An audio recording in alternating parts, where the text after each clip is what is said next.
മാനന്തവാടിയിൽ കർഷകനെ കൊന്ന കാട്ടാന ബേലൂർ മഗ്നയെ മയക്കുവെടി വെക്കാനുള്ള ദൗത്യം 5-ാം ദിവസവും തുടരുന്നു. പുലർച്ചെ 5:30 ആരംഭിച്ച ദൗത്യം ഇപ്പോൾ ബേഗൂർ വനമേഖലയിൽ പുരോഗമിക്കുകയാണ്. അതേസമയം ആന തമ്പടിച്ചിരിക്കുന്ന പ്രദേശത്തെ 5 വാർഡുകളിൽ നിരോധനാജ്ഞ പുറപ്പെടുവിച്ചു. ഓപ്പറേഷൻ ബേലൂർ മഗ്ന 5-ാം ദിവസത്തിലേക്ക് കടക്കുമ്പോൾ ദൗത്യസംഘത്തിന് അനുകൂല ഘടകങ്ങൾ ഏറെയാണ്. മഗ്നക്കൊപ്പമുണ്ടായിരുന്ന മോഴയാനയുടെ സാന്നിധ്യം ഇപ്പോഴില്ല എന്നതും കുറ്റിക്കാടുകൾ താരതമ്യേന കുറഞ്ഞ സ്ഥലത്താണ് ആന ഇപ്പോഴുള്ളതെന്നതും അനുകൂല ഘടകങ്ങളാണ്.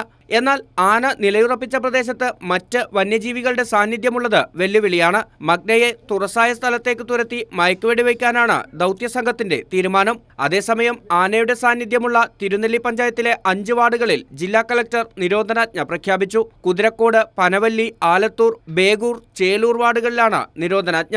കഴിഞ്ഞ ദിവസങ്ങളിൽ നിന്ന് വ്യത്യസ്തമായി ഏറ്റവും അനുകൂലമായ സാഹചര്യമാണ് ഇന്നുള്ളതെന്നാണ് വനംവകുപ്പ് ഉദ്യോഗസ്ഥരിൽ നിന്ന് ലഭിക്കുന്ന വിവരം.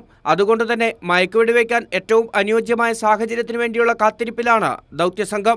കൈരളി ന്യൂസ്, വയനാട്.